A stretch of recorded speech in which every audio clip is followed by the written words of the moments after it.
नमस्कार, हमारे चैनल पर आप सभी का स्वागत है। तो आज हम वीवीएम की book India's contribution to science के चैप्टर नंबर 4 का पार्ट 2 शुरू करने जा रहे हैं। तो लास्ट टाइम हमने पढ़ा था कि जो सुश्रुत हैं उनकी संहिता के बारे में, राइनोप्लास्टी और भी कई सारी चीज़ें पढ़ी थी। तो आज हम शुरू करने जा रहे हैं इस फोटो से। इसमें दे रखा है एक ऑक्यूलिस्ट है, मीन्स एक आई डॉक्टर हैं, treating a patient with specialised instruments. ठीक है, इसमें क्या है कि एक ये जो ऑक्यूलिस्ट हैं ये क्या कर रहे हैं, एक पेशेंट को ट्रीट कर रहे हैं, किसके साथ, स्पेशलाइज्ड इंस्ट्रूमेंट्स के साथ। और ये पेंटिंग है, ये कहाँ पर है, the courtesy of the British Library London, और ये 1825 में पेंट की गई थी। इसमें जो टेक्निक यूज़ की गई है उसको बोलते हैं काउचिंग टेक्निक। क्या बोलते हैं? काउचिंग, CAUCHING, काउचिंग टेक्निक। और ये किस चीज़ का ऑपरेशन हो रहा है? ये कैटारेक्ट या फिर मोतियाबिंद का ऑपरेशन हो रहा है। ठीक है, आगे इसमें क्या हो रहा है, the medical genetics in Ayurveda. The Charaka Samhita comes out the earliest reference to give genetic basis of disease. Charak points out that the reproductive element is composed of seeds, bija, which further divides into part bij bhaga and subparts bij bhag vayava, which each part or subpart of seed represent a particular. Each part or subpart of a seed represent a particular organ of body and damage to the part can damage the organ. मतलब इसमें क्या कहा गया है कि जो चरक हैं वो रिप्रोडक्टिव एलिमेंट के बारे में कहते हैं कि ये सीड्स से बना हुआ है, ठीक है, बीजों से, और ये बागी आगे जाके बीज भाग में बढ़ता है जो कि और सब पार्ट्स में बढ़ता है। और अगर इसमें से कोई भी बीज भाग या फिर कोई भी सब पार्ट ये खराब हो जाता है तो क्या होता है कि एक पूरा का पूरा पार्ट डैमेज हो जाएगा उसकी वजह से।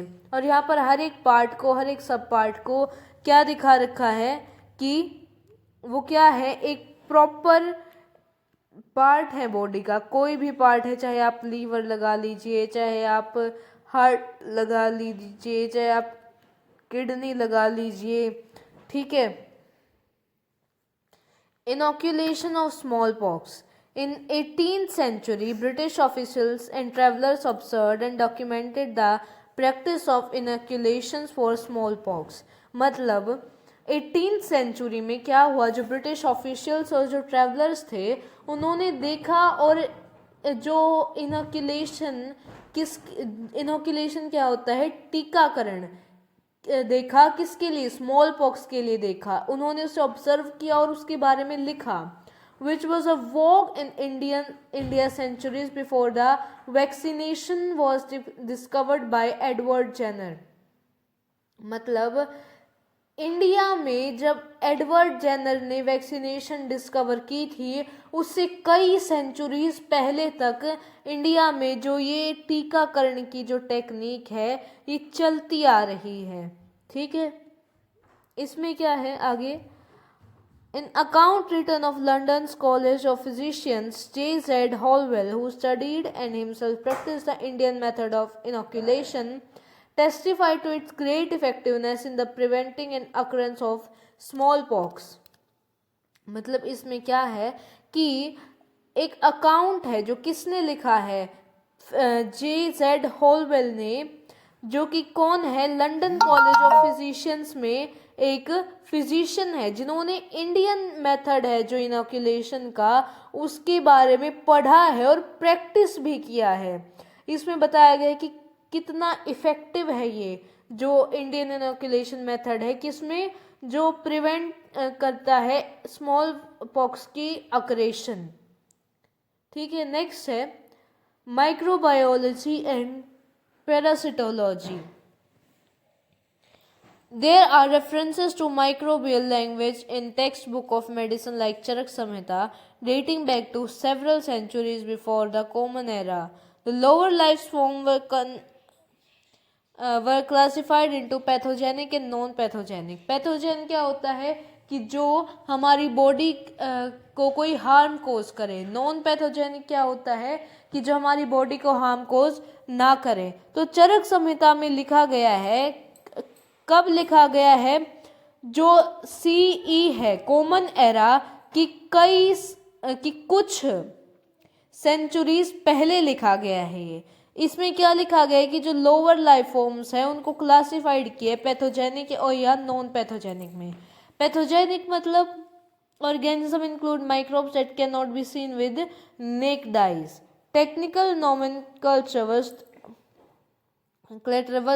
developed for different types of microbes. Their shapes and sizes also have been described. मतलब जो पैथोजेनिक ऑर्गेनिजम्स होते हैं जिनको हम अपनी आंखों से नहीं देख सकते, ये इनके बारे में इन्होंने लिख रखा है कि कई टाइप के माइक्रोब्स होते हैं, उनकी कई शेप्स होती हैं, कई साइज होते हैं, और ये जो इनके शेप साइज है, जो इनके अपीयरेंस है, उनको भी डिस्क्राइब कर रखा है। और ये एक अचंभे की बात है कि जब माइक्रोस्कोप का इन्वेंशन भी नहीं हुआ था, तब ये माइक्रोब्स के बारे में इतनी अच्छी तरह से उनके बारे में डिस्क्रिप्शंस कर रहे हैं, ठीक है। कई साल पहले इनके बारे में पढ़ रहे हैं, ये बता रहे हैं कि क्या डिजीज कोज करते हैं, और वो भी बिना माइक्रोस्कोप के। ये आज तक एक मिस्ट्री है, ठीक है। नेक्स्ट है communicable diseases and epidemics. Sushruta Samhita describes communicable disease and explains that disease can be transmitted from one person to another by close contact through air, sharing of clothes, sleeping together and so on। मतलब सुश्रुत संहिता में क्या लिखा कि जो communicable disease मतलब संक्रामक जो बीमारी हैं, उनमें क्या होता है कि ये एक पर्सन से दूसरे पर्सन में क्लोज कॉन्टैक्ट के थ्रू, हवा के थ्रू, शेयरिंग कपड़े शेयर करने के थ्रू, एक साथ सोने के थ्रू और भी कई चीज़ों से फैलती है। Fumigation is mention as major to prevent infectious disease from spreading. Fumigation means वहाँ का जो धूमीकरण है, मीन्स वहाँ पर जैसे धुआं कर देना, जिससे वहाँ के जो माइक्रोब्स, जो बैक्टीरिया, हार्मफुल बैक्टीरिया है, वो मर जाएं। नेक्स्ट है Charaka Samhita devotes an entire chapter to epidemiology and prescribe method of preventing epidemics as well as the outbreak of epidemics. मतलब जो चरक संहिता है उसके अंदर एक पूरा का पूरा चैप्टर है जिसमें क्या हो कि एपिडेमोलॉजी के बारे में है वो, और बताता है कि एपिडेमिक्स या फिर जो महामारी हैं उनको कैसे मैनेज करें और कैसे उनका जो आउटब्रेक है, मीन्स उनको फैलने से कैसे रोकें। During the period of king Ashoka N efficient public health care system was established. जो अशोक थे उनके जो काल में एक पब्लिक हेल्थ केयर का एक एफिशिएंट सिस्टम एस्टेब्लिश हुआ, जिसमें क्या होता था कि कुछ 2 हॉस्पिटल्स बनाए थे इन्होंने, अपने जो धम है उसके अंडर इन्होंने हॉस्पिटल्स बनाए थे। एक तो ह्यूमंस के लिए और एक दूसरा एनिमल्स के लिए। ह्यूमंस और एनिमल्स के लिए इन्होंने हॉस्पिटल बनाए। यहाँ पर क्या होता था कि मरीजों की देखभाल की जाती थी फ्री में, और जो मेडिसिन उस प्रॉपर एरिया में अवेलेबल नहीं होती थी नेचुरल टाइप से, उन्हें वहाँ पर कल्टीवेट किया जाता था, जिससे क्या हो कि जो गरीब लोग हैं फिर कोई भी व्यक्ति है उनका क्योर हो सके। और इसके अलावा इन्होंने क्या किया था कि अच्छे रूप से सड़क के और नगर में चारों ओर इन्होंने वृक्ष लगवाए थे, कुएं बनवाए थे, और भी बहुत साफ सफाई रखी जाती थी नगर में, जिससे क्या ना हो, महामारी ना फैले। An evolving फार्माकोपोया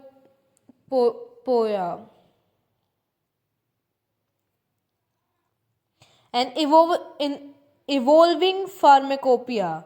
The practice of medicine in Ayurveda is based on the principle that there is no substance in the world that does not potentially have a medical property। मतलब आयुर्वेदा में क्या कहा गया है कि ऐसा कोई भी सब्सटेंस नहीं है पूरे वर्ल्ड में जिसके अंदर कोई मेडिसिनल प्रॉपर्टी ना हो।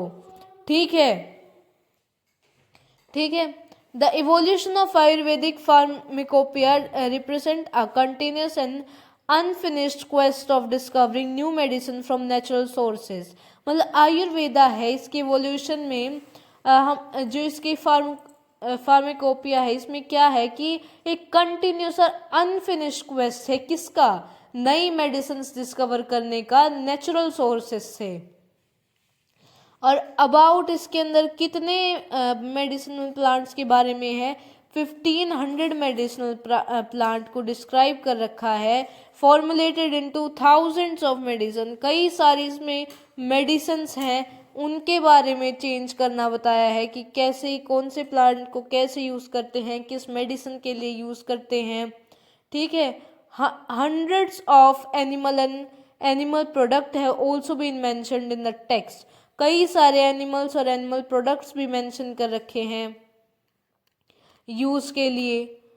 ठीक है। Around 6th century in common era, branch of medicine specializing its use of minerals and metals known as Rashastra developed and established itself especially in the North India। मतलब 6th century common era में एक branch आई medicine की जिसमें minerals और metals का use होता था medicine बनाने के लिए, जिसका नाम था रस शास्त्र। ये डेवलप हुई, एस्टेब्लिश हुई और स्पेशली नॉर्थ इंडिया में इसकी डेवलपमेंट हुई। The older tradition of herbal medicines continue to be practiced in India's southern states। मतलब जो ओल्डर ट्रेडिशन था कि जिसमें हर्ब्स कलेक्ट की जाती थी और उनसे मेडिसिन्स बनाई जाती थी, वो साउथ इंडिया में चलता रहा। इन तमिलनाडु द सिस्टम ऑफ सिद्धा medicine traditionally regarded as have been found in the 18 siddhas or realized beings, but in practice similar to Ayurveda, added its pharmacopoeia, drugs, metallic and mineral components। ठीक है।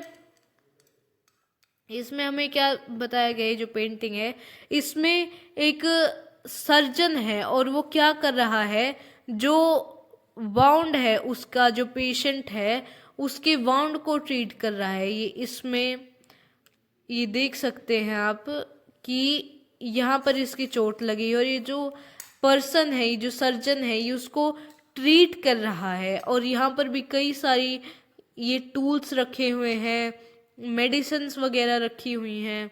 और ये कौन है? एक आयुर्वेदिक सर्जन है।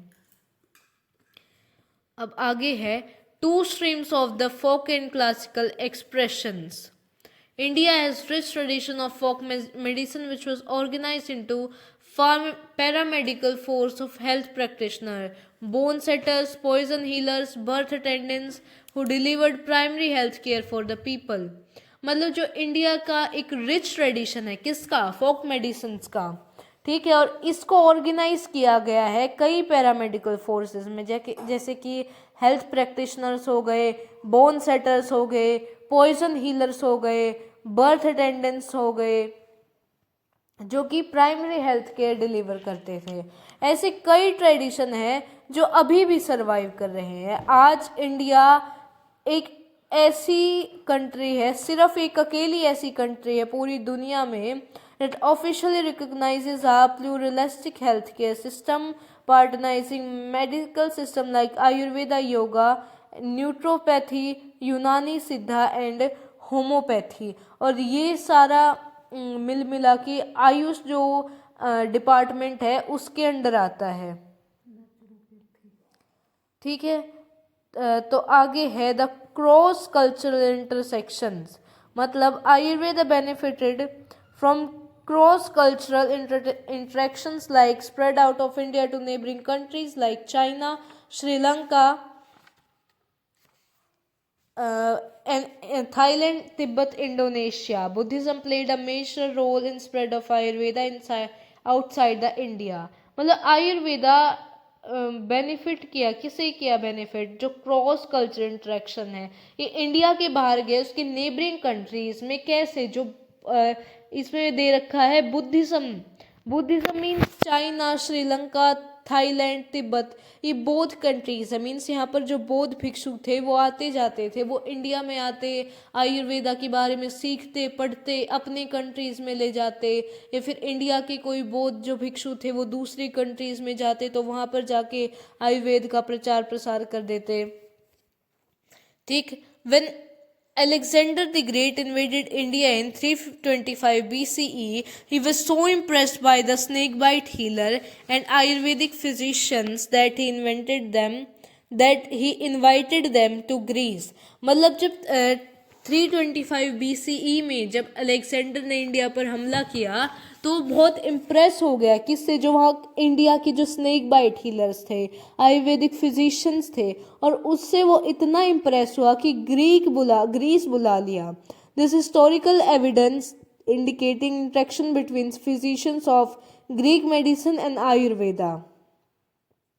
ये हिस्टोरिकल एविडेंस हमें क्या दिखाता है कि इंटरेक्शन किसके बीच में, ग्रीक मेडिसिन के फिजिशियंस के बीच में और आयुर्वेदिक फिजिशियंस के बीच में।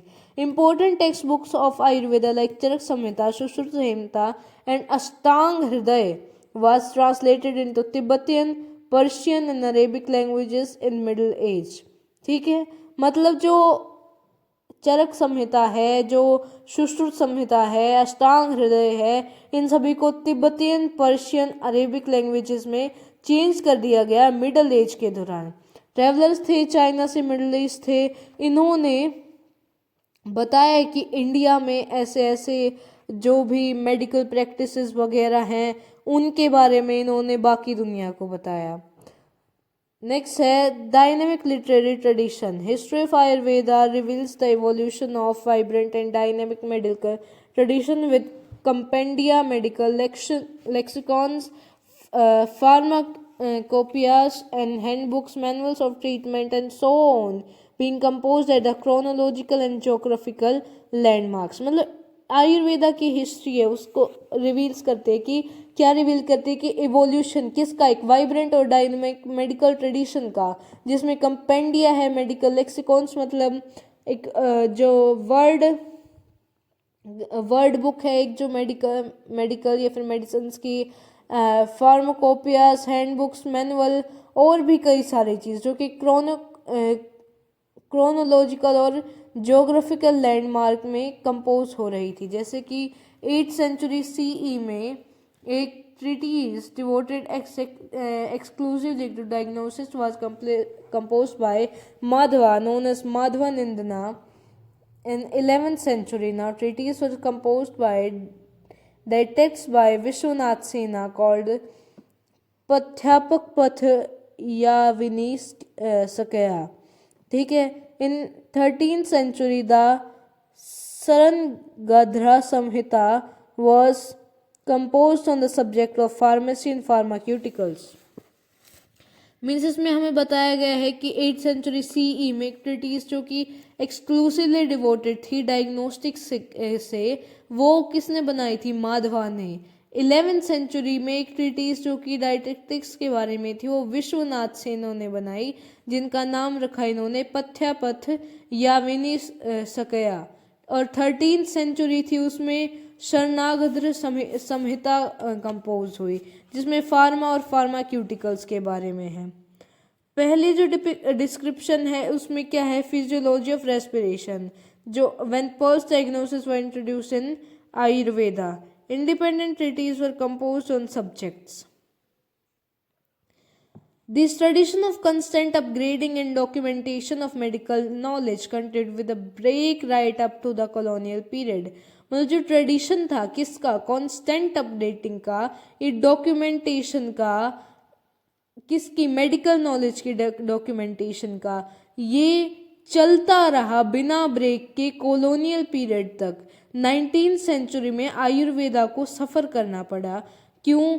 क्योंकि अनफेवरेबल पॉलिसीज थी, रेगुलेशंस थे जो कॉलोनियल रूलर्स ने लगा दिए थे। क्यों? क्योंकि वो चाहते थे कि उनके देश को ज़्यादा से ज़्यादा मुनाफा, और वो अपना जो भी ट्रेडिशन है उसको यहाँ उसका प्रचार प्रसार कर दे, जिससे वो ज़्यादा से ज़्यादा मुनाफा ले सके। However, the publication of main Ayurvedic texts revival set around the turn of 20th century with a few leading Indian scholars coming out to defense of the discipline. मतलब जो पब्लिकेशन है जो मेन आयुर्वेदिक टेक्स्ट की वो चलती रही 20th century तक, और कुछ लीडिंग इंडियन स्कॉलर्स थे उन्होंने वो आगे आए किसके लिए, डिफेंस के लिए, उसके डिसिप्लिन के लिए।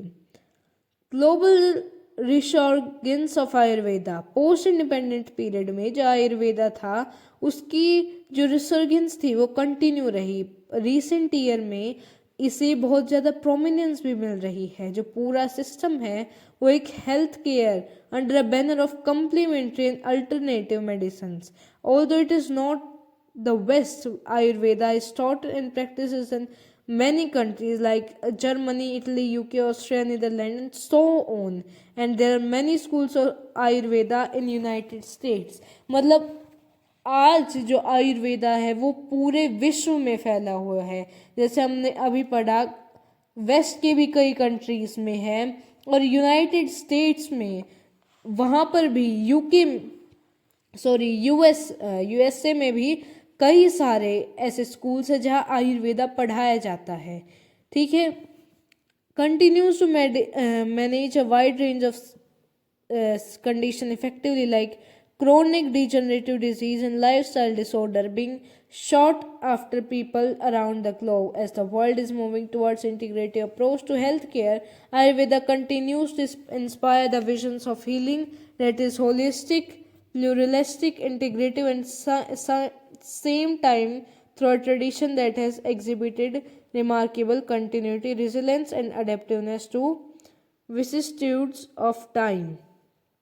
मतलब इसमें आयुर्वेदा के बारे में बताया गया है कि एक ऐसी हेल्थ केयर है जहाँ पर ये क्या करती है, एक इंस्पायर करती है विजन का, हीलिंग जो कि होलिस्टिक हो, प्लूरलिस्टिक हो, इंटीग्रेटिव हो, और उसी सेम टाइम पर ट्रेडिशन के थ्रू एग्जिबिट रिमार्केबल इसकी कंटिन्यूटी कितने सालों से चली आ रही है, इसकी रेजिलियंस और इसकी अडेप्टिवनेस to the vicissitudes of time.